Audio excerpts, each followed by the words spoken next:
Good evening, everybody. I'd like to welcome you to the, Ms. Tucker, would you please be kind enough to do a roll call, please? Thank you.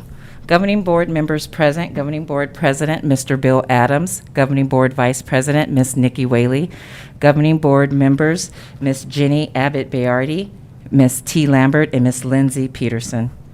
Thank you so much. Is there any public participation at this time? Thank you. Did it again. May I please have a motion for the adoption of the September 30th, 2021 special session meeting agenda, please? So moved. Thank you. May I have a second? I second. Thank you. All those in favor signify by saying aye. Aye. Motion passes. Now, is there any public participation, Mrs. Tucker? Yes, President Adams, I did receive some requests for public participation. The first one is from Ms. Joanne Hughes. She is an employee here at the district. She would like to address the board regarding mask mandate. If I were not already naturally immune to COVID, because I had it in January, and received the vaccine for COVID, I would choose to wear a mask to protect myself from the COVID transmission. I do not appreciate being forced to wear a mask at work. The next one is from Miss Amanda Davis. She is also an employee here, the district office, and she would like to address the board regarding mask and vaccine mandates. Arizona is above the national average in suicides by 10%. Suicide is often related to issues such as anxiety, depression, drug use, and abuse. Wearing a face covering creates an absence of faces and an absence of identity that leads to a decline in mental health for adults and in children. In Arizona, the leading cause of death for children ages 10 to 14 is suicide.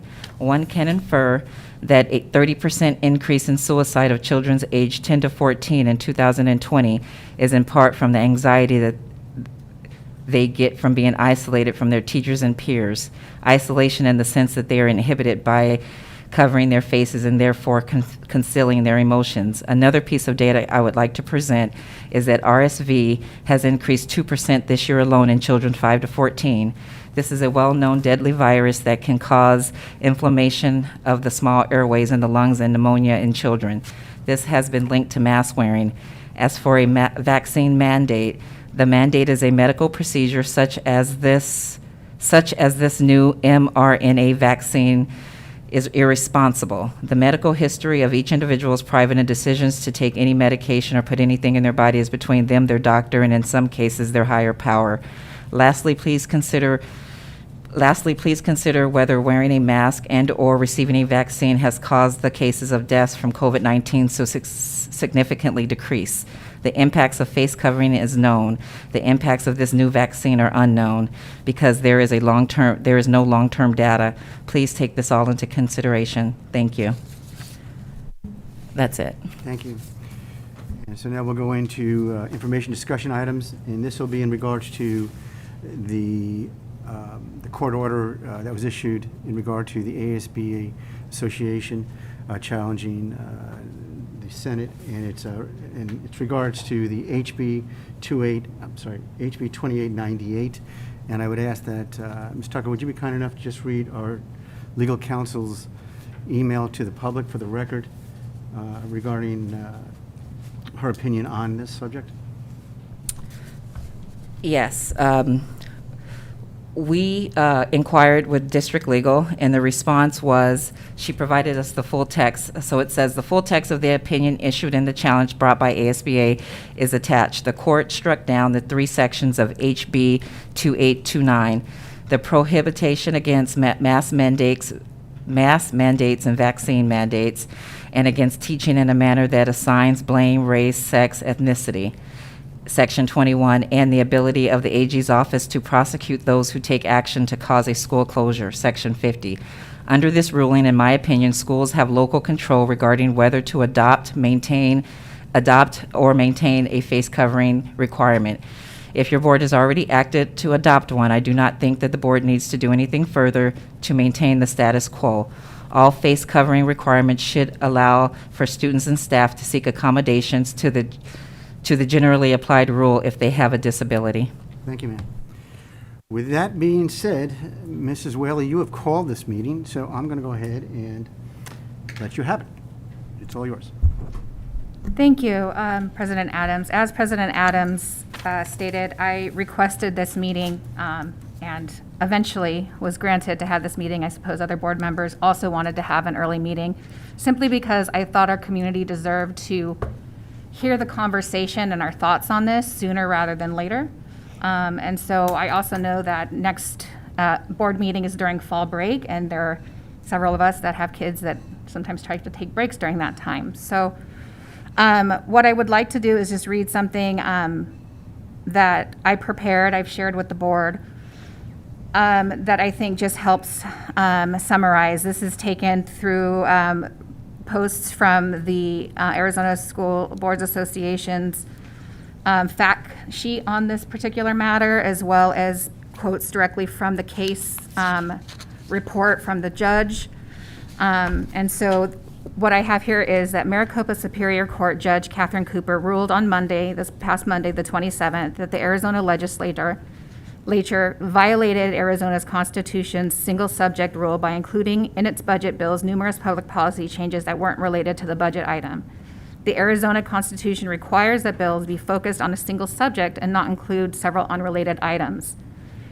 As Ms. Tucker had read, that means that several of the provisions of the bill that included policies around banning mask requirements and vaccinations are unconstitutional and therefore void and unenforceable across the state.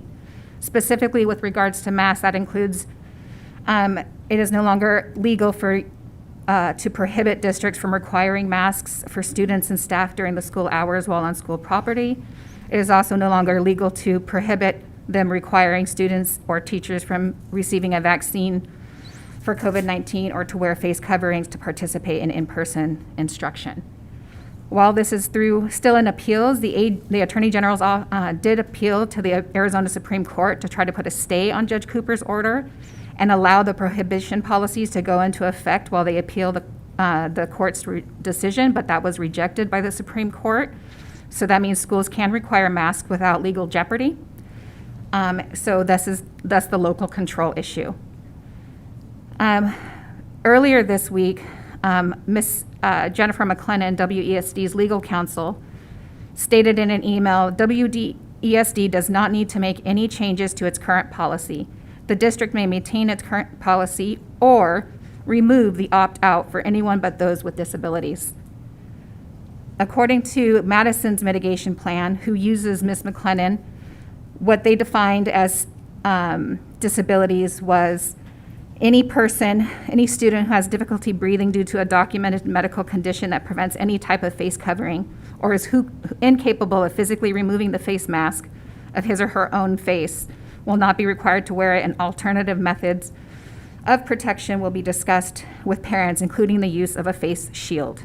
Similar language was used in terms of the masking of staff. So again, as I believe this was shared with Ms. McLennan just before the meeting, but as Ms. McLennan is Madison's counsel, I assume that legal definition, or that definition was approved language from her.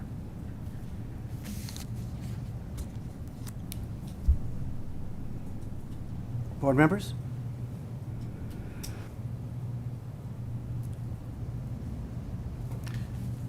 Well, no one has anything to say. So are we, thank you, Ms. Whaley, and thank you, President Adams, for calling this meeting. I really appreciate it. We are not legally bound to maintain the policy we have, and we can, now that the Supreme Court has even issued what they have, where they're not going to place a stay on the order, we can change our mask policy. Is that correct, board member? Is that what I understand? Yes, that is correct. That's up for discussion? Did it? Okay. I would assume that's what Mrs. Willie is calling the meeting for. Okay. So, with that said, I have struggled with this issue. However, I believe in science, and I work in the health field, so science is very important to me. I, too, have been vaccinated and have had COVID twice and still have the long-term effects of that. I think more importantly, though, I want to follow what the CDC recommends for our kids. 2/3 of our kids cannot get vaccinated. So that helps to drive the belief that I have that we need to do everything we can to protect our students and staff. As the junior high youth leader at my church, I have kids 6th through 8th grade in my group, and my 7th and 8th graders have been vaccinated, but my 6th graders cannot be. And so I require my kids to wear their mask, not only for the ones in the youth group who cannot be vaccinated, but also more importantly for the younger siblings. And one of the girls in my youth group does attend one of our schools, and she has a family member who has significant health problems, and her fear when she attends school is that she will bring home COVID to her family. And I do know that that is a fear, and a valid fear of many people. I do believe what the CDC says, which is that we need to have kids masked up in school. I know down at the city, where my wife works at the court, they wear masks. That's the way it works. When I go into doctor's offices all day long, I wear a mask. I wear a mask in the store when I go. It's just what I do to help other people. And I have already been through all of this with COVID. But more importantly, I do follow the science. And when the CDC recommended on August 5th, due to the circulating and highly contagious Delta variant, for which I did receive the Delta variant, CDC recommends universal indoor masking by all students age 2 and older, staff, teachers, and visitors to K-12 schools regardless of vaccination status. I would have voted for this at the beginning of the school year, but I did not want to put our district in legal jeopardy. And so I have waited for this opportunity, and I really urge our board and our school district to have mandatory masks for our kids to keep them safe. Thank you. Thank you, President Adams, for the time and for calling this meeting and allowing us to be here to talk about this extremely important issue. I have to agree with Jenny that the CDC is the authority on this information. I have yet to have someone share with me anything other than ill-cited and sourced information about how masks are not scientifically useful. The CDC, I mean, that's who we trust. Those are the best scientists that have studied this and know this. So I have to trust them. I have to trust what they say. That's what I need to do as a person who can't set up a lab and do all the research myself. And I have to say, I sympathize with people that don't like wearing masks. I sympathize with the idea that our kids want to be able to see their faces. I want my students in my class to see my face. I want to give them my angry eyes, and they work much better when you can see the whole face. And I want to give them my excited face when they have a brilliant idea, and it works much better with my whole face. I understand that. I teach every day in a mask by choice. I don't have a mandate in my district. I chose to wear a mask every day, and I hate it. But I do it because my students aren't vaccinated, a lot of them. And I also want to keep my own family safe.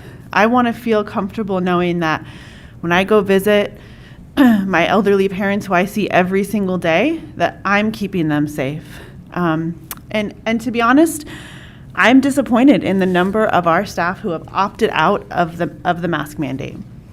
I really expected teachers and staff to do that for kids, but we have schools where almost no adult has stayed in the mask mandate, and that's not fair to kids to send them in a classroom where their teacher could very well share the virus with them and they could bring it home. So like Ms. Abbott-Bayardi, I would have voted for a full mask mandate without an opt-out if I thought it was a way our district could go. And now that we have that opportunity, as much as I hate the situation that we're in, if we want to get out of it, masks and vaccines are the way to do it. So, thank you. Thank you. If nobody, Ms. Whaley? if no one else has any other comments? Okay, go right ahead. Okay. I just want to make sure everybody got a turn before I circled back around. We did get data, and that was uploaded into the board docs as support documents. I think the primary goal for us is to keep kids safe, keep our schools open, and keep kids in class. That is what we want. And what our numbers are showing us is that we have a lot of kids that are getting sick. And not only do we have kids, so if we see the numbers here, where's the sheet that says how many kids we've had? Cases active. So we've had, last week we had 25 kids. The week before that and the weeks before that we had 70. We're about to enter into a break, and we have seen historically that every single time we have a break, we come back to a spike. But in addition to the people that actually have gotten COVID, we have hundreds, at some cases, campuses of kids that have missed time in class because they've had to be quarantined because they've come in contact with somebody that had this virus. And I'll give you an example. My daughter had a class. She luckily was one row away. That meant that she wasn't half the class that had to be quarantined. So half her class was gone for over a week, including her best friend, and her best friend sat at home with paper packets for that entire time, not knowing for several days whether or not she was sick. That's not fair. And if we can do anything to reduce, I know that it's not going to be 100%, but if we can do anything to reduce half, I think we owe it to our community to do that. And I understand that people feel like it is their choice and it's their right, but masks don't work like that. If people aren't wearing them, just because I'm wearing mine is to prevent my diseases or whatever I might be carrying to spreading for you. And you are supposed to be doing the same for me. So I think that there's some misunderstanding on exactly how those work. We do know that they are working. And quite frankly, for our teachers, this is part of the job. Our food service workers have to wear hairnets or hats. Our facilities people have to wear equipment when they do certain jobs. We have kids on some of our campus required to wear uniforms. We have kids that aren't allowed to wear flip-flops to school for their safety and making sure that there's no issues on our campus in terms of safety issues. This is just part of operating a safe campus. So I don't really believe that that's an infringement when it has to do with ensuring the safest environment for everyone. We also know that while there is a disappointing amount of opt-outs, the vast majority are choosing to mask. And so I think I agree with my colleagues that we should be putting in a mask mandate, as not only the CDC, but pretty much every credible medical source in America has stated is the best course of action. And I think we should have been doing that before. I am disappointed that I had to fight so hard to get this and not wait 2 more weeks till our next meeting just to have this conversation. And so I don't think we should delay any further. Thank you.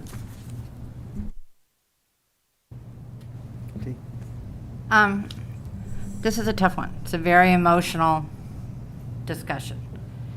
And I agree, I would love to have everybody inside a school building. I'd like to have them all vaccinated. I'd like to have them all masked. I'd like to protect them. But unless we start the first public education residential dorm, we're not going to have that. If we can't keep everybody on campus for 24 hours a day and they go out, they have that chance of exposure and bringing it back. But the other piece of this is that the policy that I understand is in place now is no different than what Ducey said. Ducey said, wear a mask if you want to. We say, you have a mask, but if you don't want to, opt out. It's just a little reverse, and it made a very emotional trigger in our community. We had people very upset by the decisions on all sides. Either it was because there was no mask mandate or because there was, they were told they had to opt out and they didn't want to opt out. My fear is that what has happened in the court does not say that it's unconstitutional to have a ban for no masks. What it said was the way they did it was wrong and unconstitutional, not the fact that there can be no ban on masks. Ducey still has executive order. He still can call a special session and put all these things in place. My concern is if we keep bouncing back and forth, what does that do to the morale of our community, our staff, and everything that's going on? And then there is the logistics of running a school. How, if we lose another 1,000 students from families who said, I'm like done, I'm tired with this, I'm going to go to another place, that has a financial impact on us. And I don't know. Danny, do you know if we lost 1,000 students, would that, because it's happening now before the 40-day count, and the 40-day count is used for federal dollars that come in and are used in our school district. The 100-day count is what the state will pay us, correct? Yes. Okay, so if we lost 1,000 students, I'm afraid what that would do to our ability to support staff, buy PPE, everything else that we need to do with that going on. Am I thinking correctly that that's can have a big impact on us?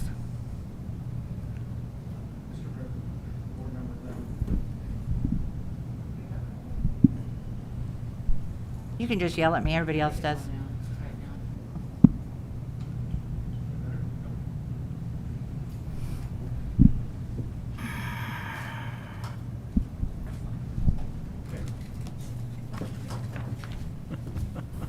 Okay, maybe. Good thing they're getting this on video here. Mr. President, Board Member Lambert. So yes, we are in current year funding. So as our ADM changes every day, then so does our funding from the state. So if we have students who we lose between now and the 100th day, then that will have an effect on this year's budget.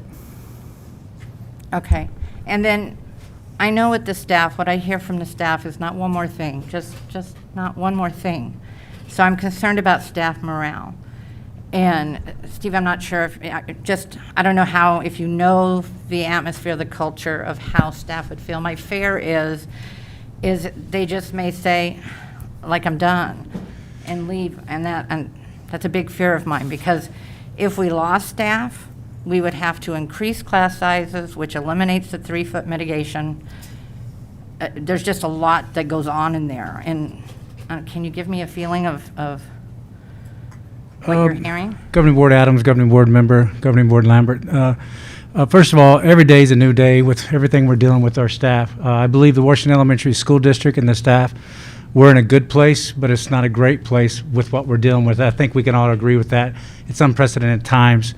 As far as staff morale, I think, it's tough to say. It depends on who you talk to, with complete honesty. But I do think that staff morale is an important topic with what we're talking about tonight and for the board to consider. And as far as staffing is concerned, there is a shortage in staffing, not just classified, it's certified as well. And so, if this causes staffing to make decisions that would affect our ability to serve our students of our community, then it would certainly put us in an awkward position and have to get real creative with our staffing, for sure. Thank you. One of the things is we must educate all kids that live within our school district. It's not optional. So if kids decided or families decided that if we make a change, they just decide to go to virtual, Dr. Bailey, you might be the best one. If they go to virtual, we just went through the process, I understand, of having to expand your virtual classrooms for younger grades. And there was a lot of shift changes where teachers were pulled out of their classroom after they had been with students for a while, and it caused a lot of morale issues. So if they weren't able to come into class, if we're saying you can't come onto our campus unless you're wearing a mask, and they're not allowed to wear a mask or choose not to wear a mask, then the only other thing we could offer, correct, is a virtual classroom. President Adams, members of the board, we do have virtual classes. Our kindergarten through 4th grade is at Desert View, and our 5th through 8th grade is at Royal Palm. We do have some openings, and actually, we got these numbers probably about 5:30 tonight, so. Thank you. So we do have opening. Okay. I guess what is, and also I worry about the implementation time, because if we do a mask mandate, we've got to be able to go buy enough PPE for our students and have that on supply to be able to replace eaten masks and everything else small ones do. Are we okay in the implementation to make a change like this? Can you give me some kind of, that's probably not a fair question, an idea about an implementation timeline to be able to do this? I'm trying to do no harm to the system, and that's because when we make emotional decisions and not look at everything that the unintended consequences, it can hurt us as a system. So is a week fair enough time to be able to make implementation changes? I don't know who to ask. Ms. Lambert, members of the board, members of the audience,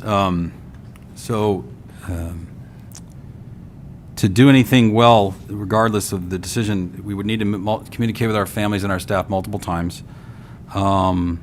We would, as we traditionally would do, we would sit down with our PLA, whatever the decision is, and then we would go over it, and they would ask us questions. And we would try to get frequently asked questions out there to our public audience as well as our community, our staff. And then the PP&E, Danny, I'd have to turn, because it is a difficult question, Ms. Lambert, because we don't know who would bring their own and who would need and that type of thing. So it's not there's no exact science to that, meaning how many would need. I just would So count on 75% you'd have to supply. sure. So Danny. Mr. President, Board Member Lambert, we, PPE is tough to go. We do have some. It will last. We are seeing, though, that especially currently right now, masks we go through quite a bit. Little kindergartners drop them on the ground. They do that and all that kind of stuff. Because we require them on the bus, schools, transportation has a lot of masks because they go through them a lot.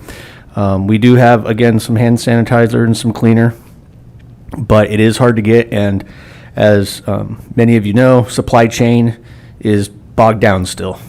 And so it could take us time, but we'll do the best that we can. Okay. I guess where I'm going with all of this is this is a very emotional topic, and we all have strong feelings. But there are unintended consequences for all of our decisions, which affect the organization of the Washington School District in being able to complete the job that we're charged with, which is educating kids. And we have the current policy in place. If there are any ideas of how to tightening that, of what there are, because I do have an understanding that there's a lot of people who don't have opt-outs on file and they just choose not to wear them, to clean up those kind of pieces and to be able to do that. And with the fact that I do not trust our governor in letting this lie, it's too important to him, that I do expect another mandate. And so going back and forth is a large concern to me right now. So I thank you for answering my questions. I just wanted to be able, if I'm going to make a decision, to make it with all the information I need. Thank you. Thank you.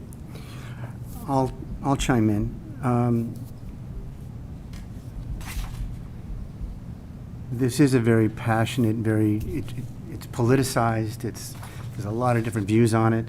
I appreciate my fellow board members, their passion for their beliefs. But with the people that I talk to, and even what I see with these numbers as far as masks is concerned, where we have 42% of our staff not masking, that's a snapshot of the community. And where we all have these conversations, 50% believe in masking, 50% doesn't believe. No matter what we do, we're going to upset somebody. When you talk about the science, I remember President Biden saying, okay, if you're vaccinated, everybody take their masks off. And then a couple weeks later, because people weren't getting vaccinated, he goes, okay, we got to go by the CDC, everybody mask up. So we're getting a lot of confusing information from our leadership, from the president on down. I've always been one to believe in the community and what they believe in. As we look at this mask, those that have opted out, even with the children, that number appeared to be very low, but I believe it's also a false narrative, that a lot of the families are going like, I'm not going to go.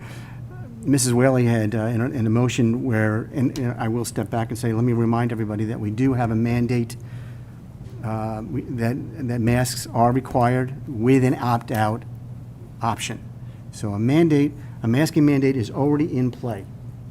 What we're doing is saying, please, and again, more communication, I think, is required, more education, which has been discussed, and more encouragement. I think even our social media, where we see a number of our employees are unmasked, maybe we can ask them to not post pictures where they're unmasked, and help encourage the masking. I personally am a masker. My wife is a masker. We believe in it. The problem that I have with all this is, again, there's where an individual may be passionate about the importance of masking. You talk to another individual, and they're going to have statistics and reports from well-accredited colleges saying masks don't do anything. So no matter where you go, you're going to get information that's going to offset each other. Again, I believe in masking, and I ask everybody to mask. In this situation, I think a lot of parents just are, because there was the requirement to come down to the campus to hand in a piece of paper when we could have done it electronically. Our numbers would have been different had we had given the ability to offer to our parents, do it online, just like we do with a lot of other documentation. In this scenario, people are going to go, no, I'm not going to go down there. As a matter of fact, I don't wear, tell their children not to wear a mask. As a matter of fact, I might even put some of our staff in danger by asking people to come down unmasked to hand in a piece of paper. That should have been done electronically. The other most important component of all this, again, going back with the information, who's right with the masking, we go by the CDC, we go by Maricopa County, and we're just getting a lot of misinformation, but the community is split right down the middle. So is our staff and everybody else. And while we have individuals that are passionate about, you must mask up, I can assure you that half the community is going like, don't you mask us up. It goes both ways. This scenario, with the mandate that we currently have, requiring people to mask up, with if you want to opt out, you opt out. We strengthen our educational component. We keep that program in play. And the other really important, I appreciate you talking about the financial aspects and also the morale. I think that's very, very important for us to consider. And I agree that if we have another loss of 1,000 people, that's going to be another $6 million, whatever it might be, which is going to affect everything we're attempting to do. But the most important piece of all this is, if we put in a mandate that everybody masks up, how is it enforced? Are we going to say to a teacher, to a staff member, to a bus driver, hey, listen, you're not masking, guess what? We're going to go ahead and terminate you or put you on leave. Now, there's a shortage across the board with our staff. Across the board. I just don't see how we can humanly, it's probably the wrong term, I don't see how we can possibly enforce this mandate if we went, everybody masks up. I think we're going to see a loss in families. They're going to migrate out, and we're going to see a greater loss in those revenues on top of it. So I think morale is going to be hit. I believe financially we're going to be hit, and I appreciate where everybody lands in regards to the importance of masking up and believing in the science. The problem we have is half the community does not believe in that. And so even if we come out, and again, going back to the logistics behind this, the reason that it was shut down was not because of the constitutionality of it, it was because of the language in that bill. It was knocked down because of the language in that bill. It was improper. So, Governor Ducey coming back and playing games with executive directives, whatever he wishes to do, it'll just muddy the water even more for us. And bouncing back and forth, mandating, now you take your masks off, now you mandate. The community, no matter where they stand, has fatigue on all this, because I sure do.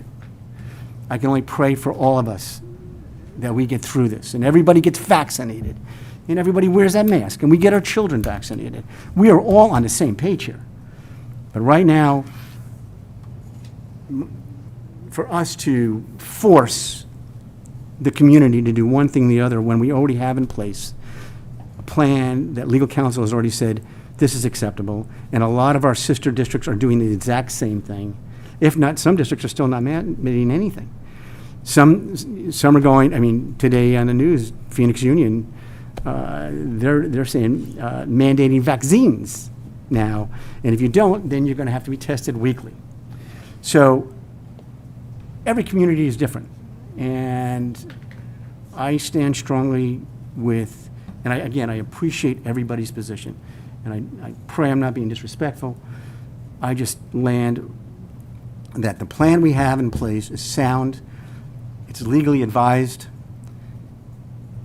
keeps morale up, financially it saves us, and we can do a better job, like I said, with the communication and the education component of all this.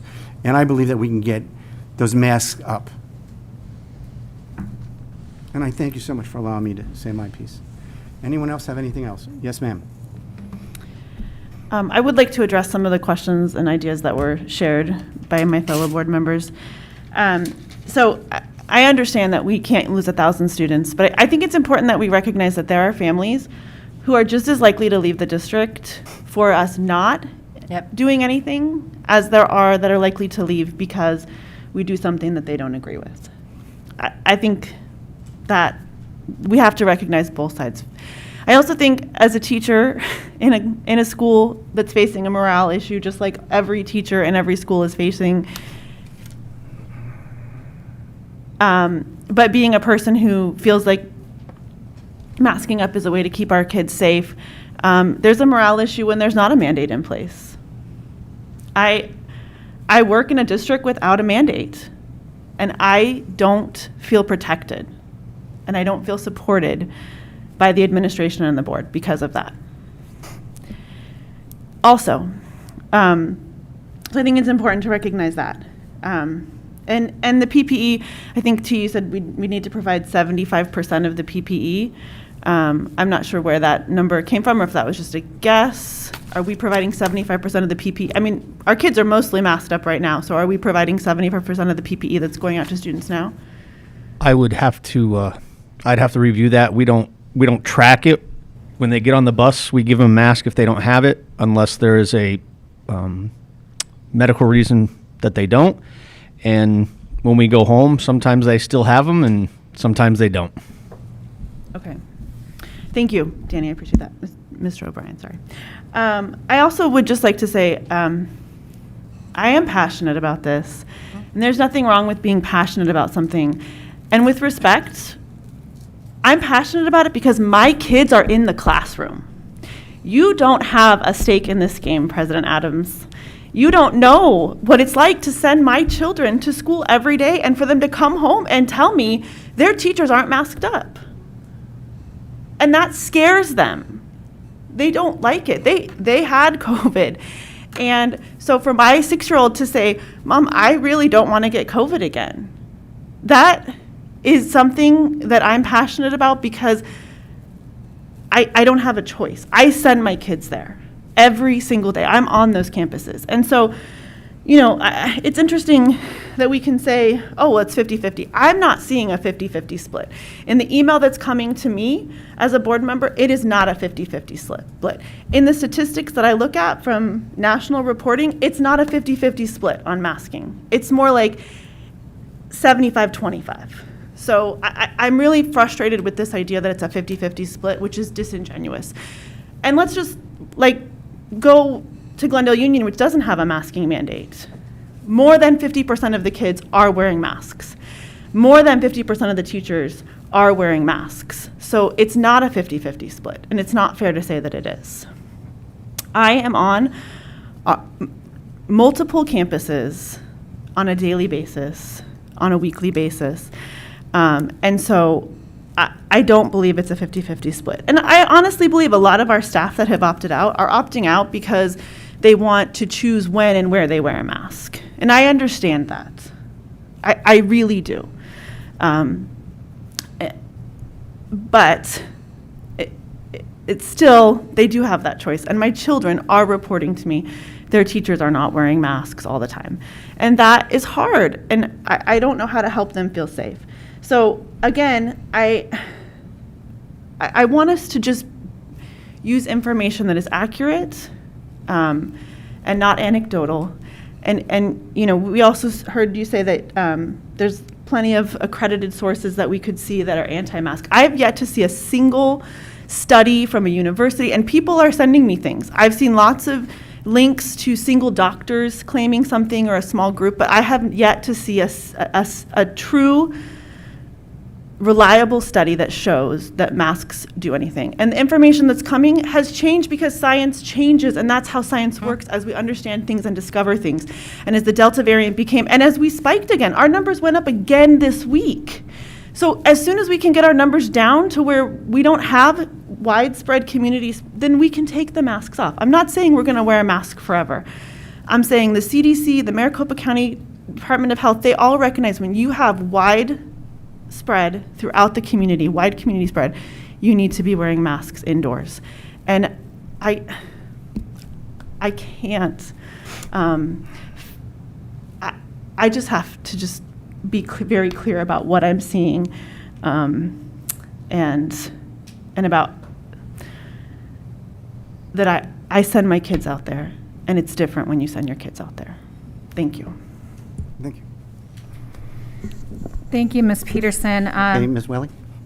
I thought you said thank you. I'm sorry. Thank you, Ms. Peterson, for sharing that. That was also going to be my point. There are 3 of us that have kids in a pandemic that's been lasting 3 months, and I think that that is a completely different perspective. No one else on this board besides the 3 of us knows what it's like to send their babies into a campus where nobody seems, that half the people don't seem to care to protect them, because it's about protecting our kids, the ones that aren't vaccinated. You know, luckily Jenny's kids are a little bit older, but our kids are not able to get a vaccine. And my kid comes home and tells me the different people that are sick, the different kids that are missing, half the class missing lessons and doing paper I mean, it is heartbreaking. And so while it is personal, I don't get this, I don't like the connotation that, oh, it's passionate, it's personal, and we're making this emotional because we have kids, because the science backs what we are saying.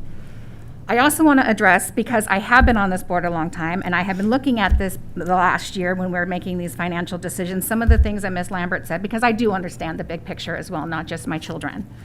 First, let's talk about the loss of revenue.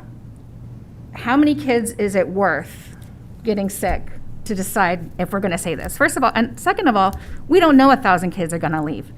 That is a prediction that we don't even know. But what I will say is that I think we're going to, as Jenny said, we don't have any data for that. So unless we have data to show that, we can't say that. What I will say is when we put this mask mandate in, that was the same argument. Oh, we're going to lose all these people. We did not see a mass exodus. So I don't know where that's coming from.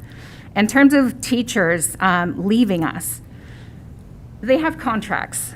And if they don't feel like part of their job is to keep the children safe, and they want to violate a contract in order to not wear a mask, I don't see our teachers mass exiting and breaking their contracts over a mask. I just don't see that that will be the case. And if they do, that is their choice.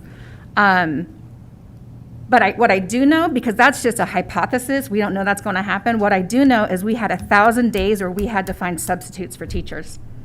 I do know that because that's a fact. And we don't have the substitutes out there right now to take care of it. So let's go to another thing that was brought up, the PPE. When Kathy left, she stockpiled it. I know we have a ton. And so while it might seem like we're going through it, we have no data today that's saying that we are in dire straits. We do know the conditions, but I know when she left, we had a ton of it, and we don't know how much we've gone through with it. We just heard that right now. We also have ESSER dollars. And yes, while we have some nice things that we have set aside for those ESSER dollars, we can, if needed, we could use the dollars in that way. So I don't think that there's going to be a financial hardship. In terms of implementation turnaround, we've done this before. Last year, it was a mask mandate across the board. We simply say, wear the mask. I'll turn to Dr. Bailey. If a teacher says, I don't want to show up on time, do we just go, oh, shoot, how do we enforce that? I believe there's a process in place to deal with noncompliance. Is that correct? Yes, definitely. You know, you start more in an informal type of basis, and then if need be, you go more formal, yes. Okay, so now let's talk about the fact that there is an online option. That online option is not equal to what the kids are receiving in person. And to say that if you want protection and you want to be safe, you need to do this lesser option, this separate but not equal option, I don't see that as acceptable, because we don't want to potentially lose kids that are going to be upset about, or parents that are going to be upset about wearing a mask. So, well, you know, with all due respect, I understand those concerns, but in a non-emotional sense, I have not seen any kind of data or facts or figures that have backed up any of that. But I respect that is a position within the community. I absolutely believe and have heard that that's a position within the community. But again, I agree with Ms. Peterson that this is not a 50-50 issue, not in our community and not in this nation. And I believe we owe it to our community to do what is right to keep kids safe and keep kids in class as long as possible. And the fact that we can't control what they're doing out and about in the world, that is absolutely true. We cannot control what our teachers and what our families are doing when they're not in here in the classroom. All the more reason to wear masks when we're in the classroom so that whatever they're doing out there is mitigated when they are in our classrooms. So with that, I yield. Thank you. T. If you remember in the very beginning when I spoke, I believe in masks. I believe in this. With the policy that was passed at the beginning of the school year, added a little hiccup in making decisions. I do believe Ducey's still going to make changes. So I worry about that yo-yo effect. I just wanted to make sure that the discussion we had also had the business aspect of what our business is. And when they go on, because families, you're right, can leave because we won't change things, but I don't know that would be so evident because they're already here and still and going on. Pulling kids, we saw that when it happened, when COVID first happened on the board. We saw, gosh, Dr. Stanton, was it 1,600, 1,800 kids, families that we lost? Ms. Lambert, members of the board, members of the audience, when we first started this, it was about 2,200. About 2,200. And then last year, We started the school year down 1,000. We're about 850, I think, right now. okay. And it's all wrapped up in COVID. I mean, I can't tell you which side that's on. I'm not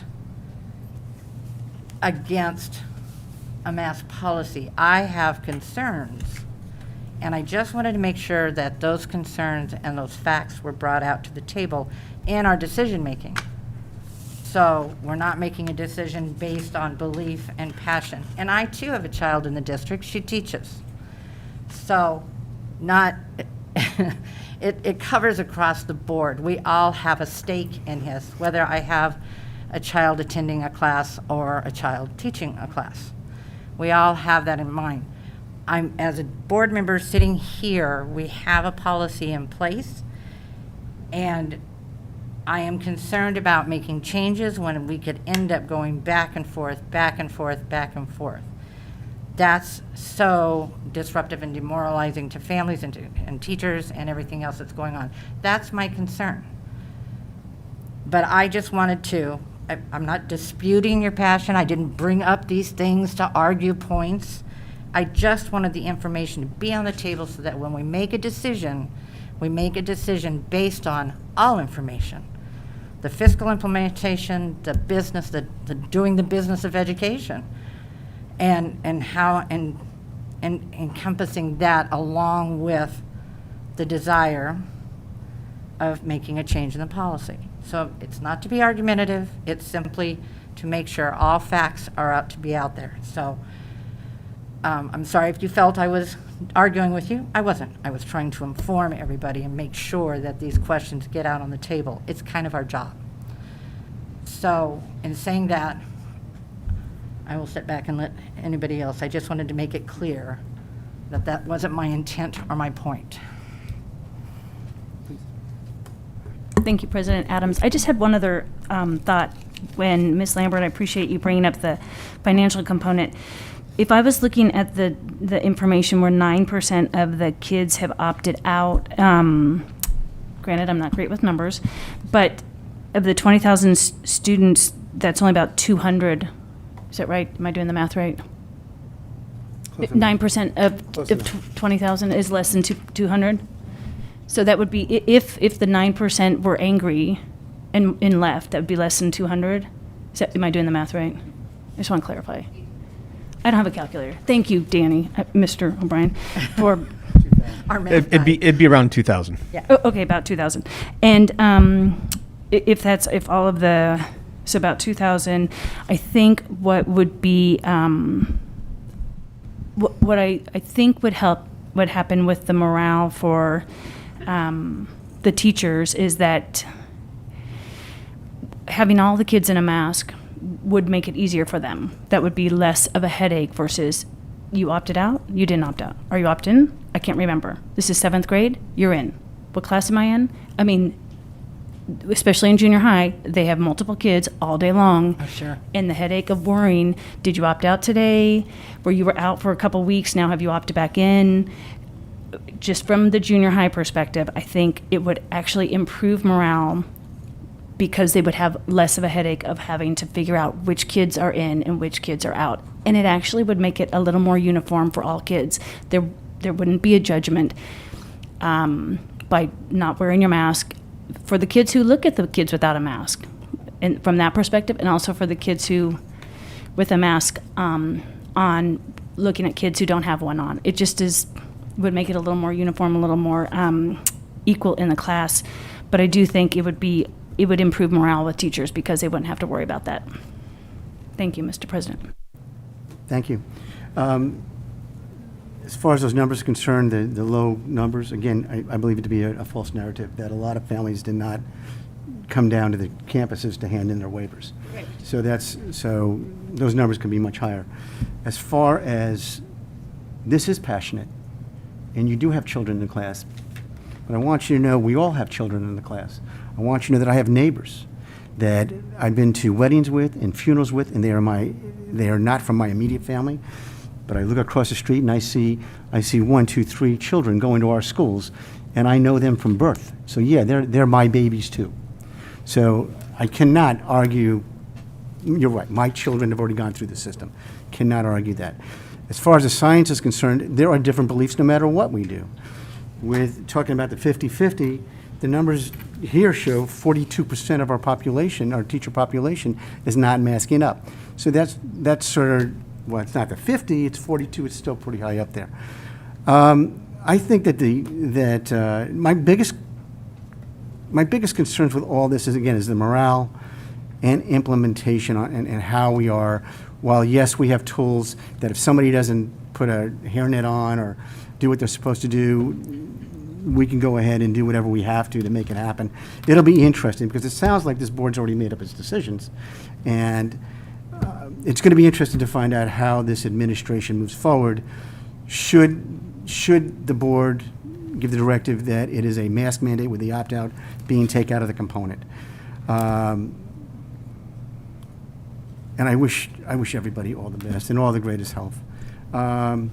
Nikki, do you have a short statement to make? Yes, I just thought it would be important because the legality thing came back, and I think that's a valid concern of the bouncing back and forth. And I do want to provide what knowledge I know working for the Arizona School Boards Association and being in connection with the National School Boards Association and what we're seeing with regards to similar types of mandates across the United States. While it is true that Judge Connors, what she said in her thing, and I'm not quoting exactly, but she said she was simply dismissing based on the constitutionality. She wasn't making a judgment on what they called the equal protection clause, which would be whether or not it was acceptable for them to do it all. She was simply striking it based on a technicality. She did not rule on that. However, what we have seen in similar litigation with the equal protection clause with regards to students with special needs is that the courts are finding that that is also not acceptable. And while we do have a road to toe in terms of this, and it is very likely that it will have to most likely happen through executive session because there's not likely the votes in the House and Senate, but it is likely that the executive order will come through by the governor. I don't doubt that because his ego is tied to this very tightly. I believe legally, again, it will be cut down on the access clause. I don't know that. I'm not a lawyer. I'm just saying what we're seeing across the country with other people that are moving forward with mandates on this.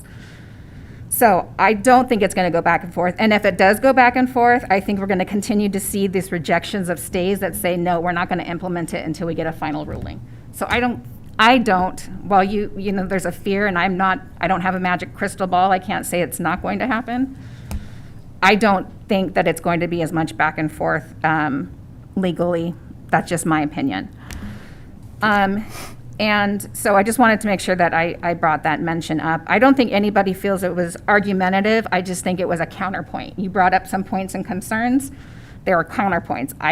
Can't speak for Lindsay. I didn't take it as argumentative. You know, I will say that I was concerned when President Adams said that this was my personal agenda and I was just running this because it was my personal agenda and I was making it all about me. I was offended by that. I never said that in public. In an email to me because it made it seem as though this was not a concern of our entire community, but just my concern.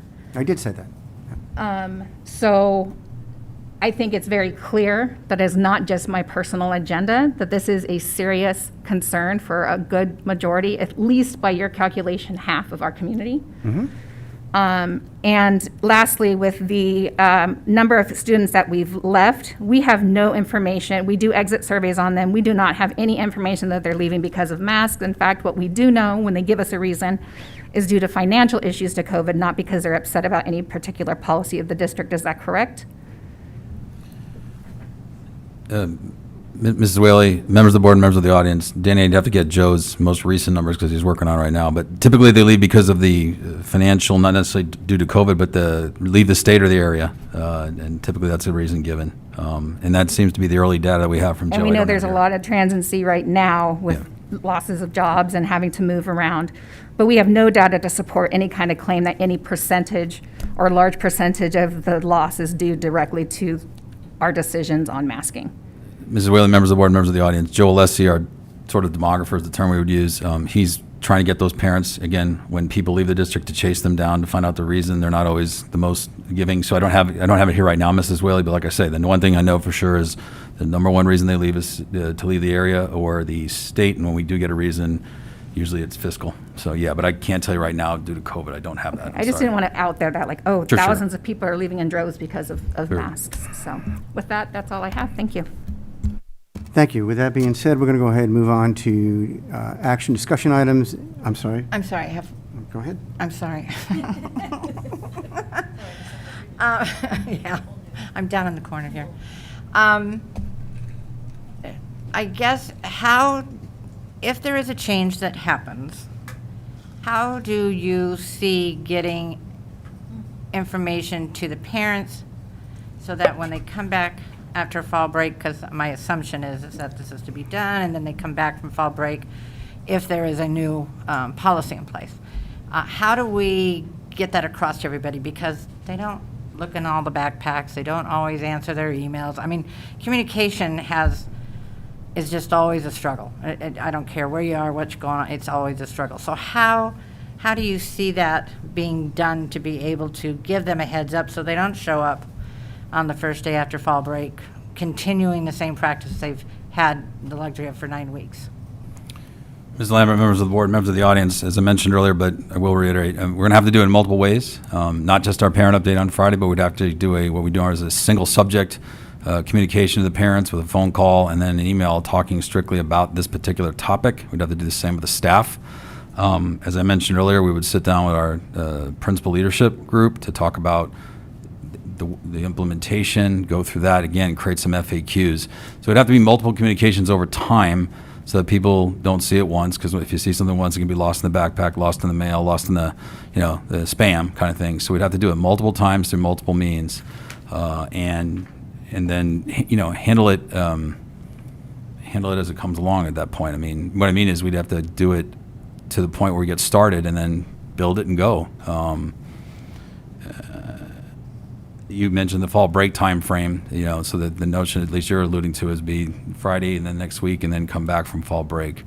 And that's an assumption, Sure, because I sure. don't I know what the understand. board, and could I continue, Lindsay?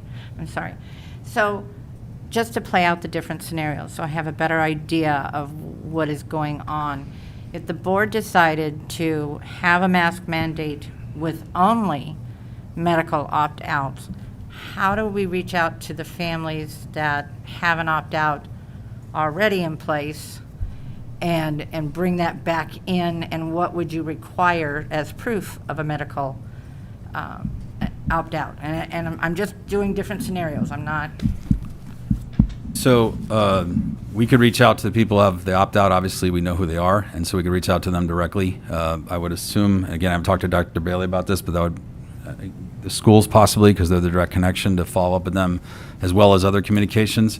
Jennifer McClellan has talked about that we could actually, you'd have to ask for medical documentation. So we'd have to actually, the proverbial doctor's note type of thing. So we'd have to get medical documentation for those that would have the medical need for it. For students, we'd have to use most likely the 504 process. For our staff, it would be the ADA process. And we use the ADA process. We used it quite a bit last year. So Dr. Bailey, or first Dr. Bailey, maybe Steve too. Thank you. President Adams, Board Member Lambert, and other board members. First of all, as far as the communication, I would like to think, and I know Kate is right here, that our Friday update is beloved by everybody, okay?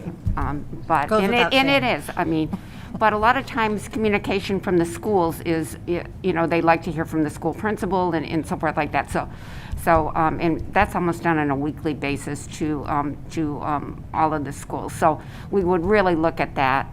Also, teachers would have the information, referring to the students. Certainly, with the staff members, we can get that information out very, very quickly. So as far as that type of communication.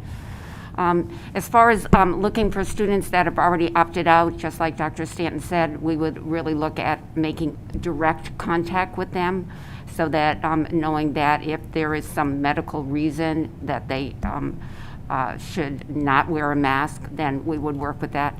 Our health techs have a lot of that information, and so working with them. So it would be a real concerted effort, and I know we haven't looked at timetable at this point, but I would hope that there would be some time, and it seems like maybe if a logical time period would be right after the fall break, that we could initiate it, as far as doing a lot of communication in between. Thank you. Okay. Thank you. With that, I'd like to go ahead and we'll move forward to. I'm sorry. I interrupted, All right. Lindsay. Lindsay? Thank you. So I just wanted to point out and make sure I'm clear on this. So this change is only a change for about 2,000 students, correct? So when we talk about the mass communication that would need to happen and all the change that we need to keep in mind, that we're really talking about a very small population of our students that would be a change at all for them. So I just want to make sure I'm correct in that understanding. Yes. Okay. And then, and the change would be they would show up at school and we would hand them a mask It wouldn't be like they don't have to, change their transportation route or be at school at a different time. Like it's just simply those 2,000 kids at our 32 campuses, those students would be handed a mask when they came to school. That's the change that we're talking about. That would need to be communicated. Well, in hearing from, I'm sorry, Mr. Adams.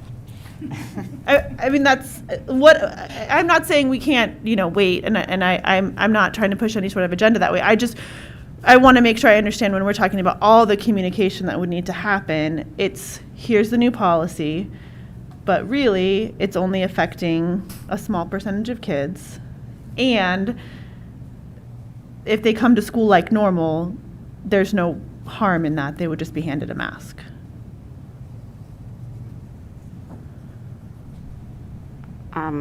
President Adams, Board Member Peterson, yes, but we would still communicate to all of the.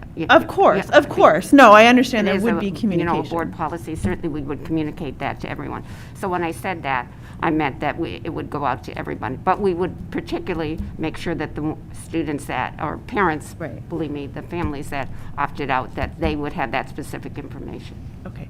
I did have one other question about implementations. We talked about a medical opt-out for students. Do the buses under federal guidelines currently allow a medical opt-out? Ms. Peterson, members of the board, members of the audience know that we've been very clear with our parents and families that right now, if you ride the bus, you have to. That's the federal order. So Okay. there is no opt-out. Well, they can't. Yeah, I got a head shaking. Go ahead, Lynn. Yeah. I'm sorry, President Adams, board members, if there are some medical opt-outs because not a lot, but some of our students are special needs, and they do have some opt-out types of medical reasons. Yeah, that's what I was curious about, because I was assuming a lot of our students that would need a medical opt-out would then be students who would also rely on our district for their door-to-door transportation. So we already maybe have some of that in place for some of those students because it would be in their IEP, or they would already have a 504 in place or something? Okay, thank you. Ms. Lambert? Go ahead. Well, my concern is not, there's a lot of kids that come to campus and just aren't wearing masks, and we don't know if there's an opt-out or not because we're not questioning every child. So to my daughter's point of teaching, she can see classes, she's the music teacher, so she sees the whole school. And there's a large component of kids who just simply are not wearing masks. So I think that's why I was concerned about the communication going out there, because a lot of people chose not to do the forms. Some called and just screamed at everybody and said they're not going to do it anyway. Some just didn't fill out forms and just show up with no mask. So those are the ones I want to make sure everything gets communicated well with, that, since we don't have an opt-out form to reach out for that contact, just to make sure that information gets to all of those kiddos. Go ahead, Jen. Thank you, Mr. Adams. Real fast. The Madison policy, for which our legal counsel also represents the school district, they have a physician's note has to be on file, I believe. Is that correct, for their medical opt-out? Mrs. Jenny Biardi, members of the board, members of the audience, just because it was referenced earlier, what Madison did was they actually grandfathered in the opt-outs, and then now you have to demonstrate any student who has a difficulty breathing due to a documented medical condition that prevents any type of face covering, et cetera, et cetera.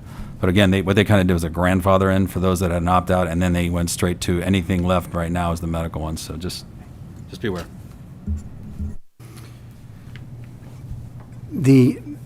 Before we move on, like I said, I believe that number is very, very low, that 2,000. And I think there's a lot more, just as Ms. Lambert mentioned, that it's a lot more than 2,000. It's going to be interesting to find out how the administration plans to handle those individuals or those families that say, hey, I'm not going to sign anything, and my child's going to go in, and what we're going to do with a child or a family that says, I'm not signing anything and my child's not going to wear a mask. It's going to be quite interesting. I'm sure it'll all work out. Our administration always seems to figure that out. With that being said, I'm going to go ahead and move this forward to action discussion item. I would assume that I can feel that the board does wish to move this forward. Mrs. Whaley, do you want to go ahead and move your mask mandate forward? I would like to make a motion. I would like to enact a mask mandate for all students and staff while on campus, with the following exceptions being for a doctor-approved medical opt-out, so doctor form opt-out. No grandfather in, all opt-outs must include a medical requirement. And the exception being that when staff is in their classrooms alone, that is not required. May I have a second? I'm sorry, may I have a second? I second. Okay. Discussion? Ms. Lambert? Dr. Stanton had his hand. Ms. Whaley, members of the board, members of the audience, when you said on campus, currently outside is allowed by CDC, so just want to verify or clarify. Okay, you meant physically, I'm guessing, in the room. I just want to be clear because that'll be important for us. Sorry. So I was talking about when you are in the classroom, not like when you're out in the parking lot. Ms. Whaley, can you turn your mic? I'm sorry. Not when you're out in the parking lot, that masks are required when you're on the campus, meaning right outside on, when you're lining up to go into the building and in the buildings. And the playground? The playground, I think before we were doing social distancing with that.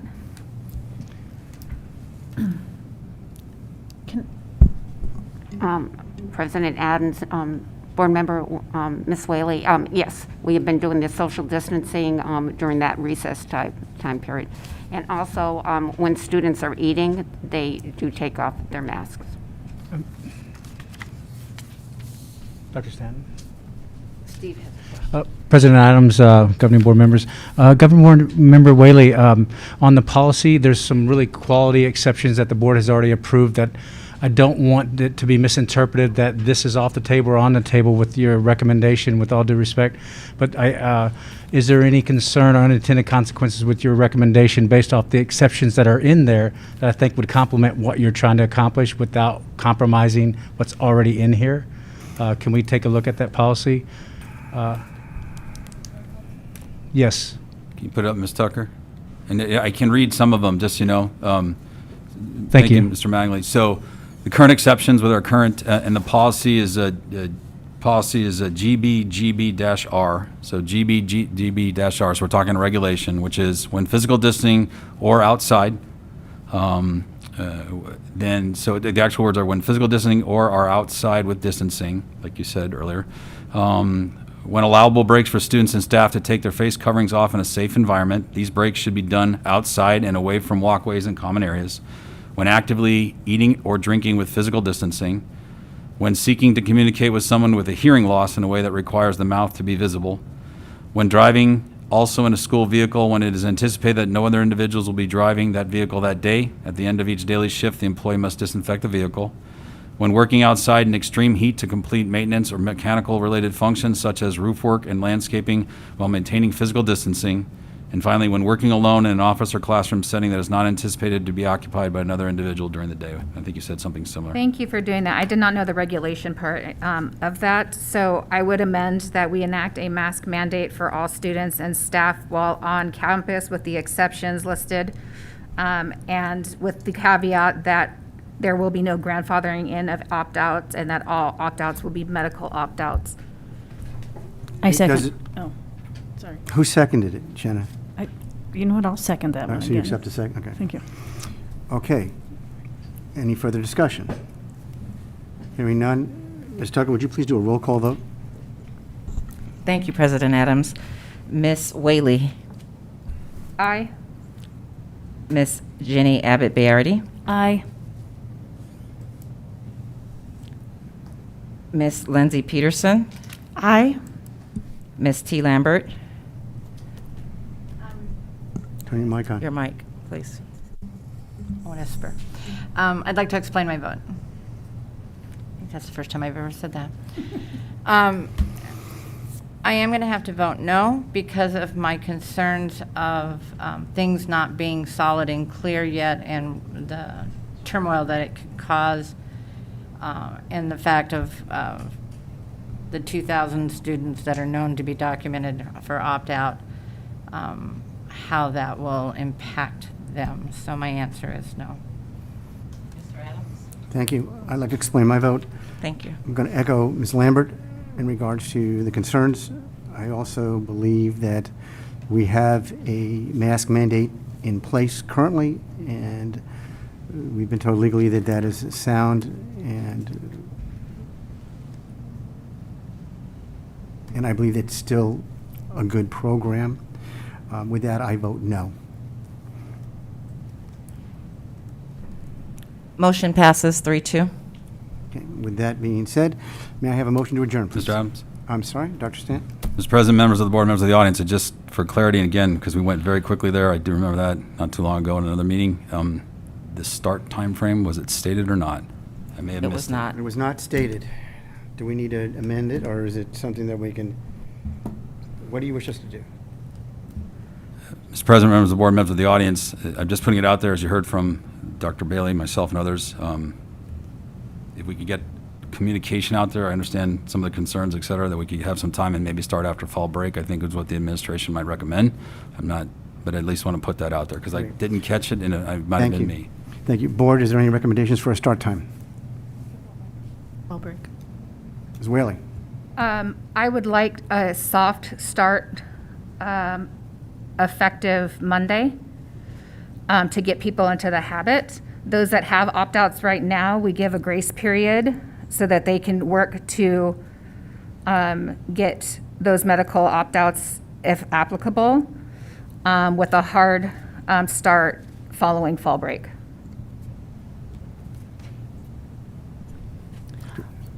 Mr.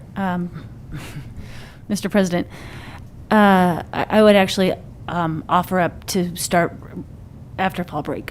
It's Thursday evening, and I think that everybody is ready for a nice week before fall break. I would recommend that we do it after fall break.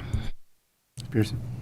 I agree. I think fall break is a nice, gives our administration time to send out that message in the way that is best for our families, reach out to those families individually and make sure they have the support they need, and gives them time to take care of it. So I advocate fall break as well. I accept that. So, I accept that. It's funny. The board's suggesting a fall break, please. Thank you. You- Okay. I was going to ask for clarification because I Fall didn't break, hear a please. motion, meaning you just said suggestion. Thank you. Fall break. Okay. Thank you. Is there anything else? Hearing none, may I have a motion for adjournment, please? So moved. I second. Thank you. Thank you, everybody, for a job well done. Thank you for your time. Thank you for your patience and just your Aye. compassion with all this. With that, all those in favor signify by saying aye. Aye. Aye. Motion passes. Thank you, everybody.